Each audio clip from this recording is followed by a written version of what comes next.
Today's society is marked by the roots of slavery and the racial inequalities that are still present in modern times. African Americans still face the discrimination that their ancestors also experienced during the time of slavery. White people, whether they know or not, have established a racial prejudice against African Americans in society. Today, income and wealth has become an important factor to living a comfortable life. However, African Americans face an economic inequality where jobs and wealth gain is lower compared to that of being white. One of the most renowned books that sparked the abolishment movement against slavery was Frederick Douglass's book The Narrative of the Life of Frederick Douglass, an American Slave. Douglass wrote the book about his life as a slave and how he became free. Douglass recalls several interactions of his life and is able to depict certain roots that still exist in present times. Douglass hints at the root of racial economic inequality, and in his book he quotes that I was now some importance to my master. I was bringing him from $6 to $7 per week. I sometimes brought him $9 per week. My wages were $1.50 a day. Douglass 58.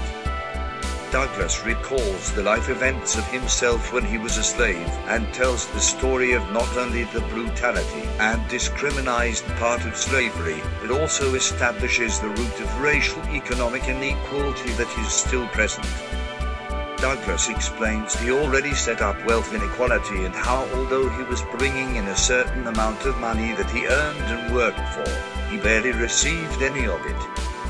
Douglass continues to show examples of this root and states that when I got through with that job, I went in pursuit of a job of caulking, but such was the strength of prejudice against color among the white caulkers that they refused to work with me. And of course I could get no employment. Douglass 68.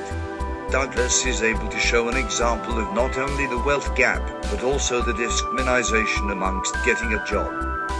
More evidence, other than Douglass, show the root of economic inequality and is seen in the statistics of African American wealth in the past. This historical root can be seen when looking at the statistics of African income wealth just after the Civil War following President Lincoln's emancipation. In 1863, African Americans owned only 1/2% of the nation's wealth. Even today it has not risen a whole lot, it has only increased to about 1.5%. Further historical evidence can be seen in the racial statistics where in 1968, shortly after the Civil Rights Act, the median for African American family incomes were only 57% that of whites. In 1968, a person at the 35th percentile had an income 69% of the national mean. But by 2016, income at the 35th percentile had fallen to be just 49% of the national mean. This root existed in the past and still exists today. Evidence of this root can be seen in recent statistics from 2016 Single Quotes Wealth Income Report.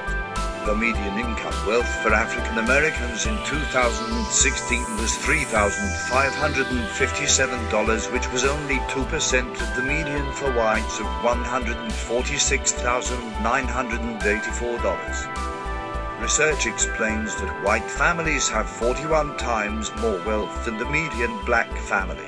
Other examples of this root existing comes from statistics that in 2000, median black wages were 79.2% of white wages, and by 2018 they were 73.3% of white wages. However, there is still hope. African American wages have slowly increased since the 1960s and continue to change.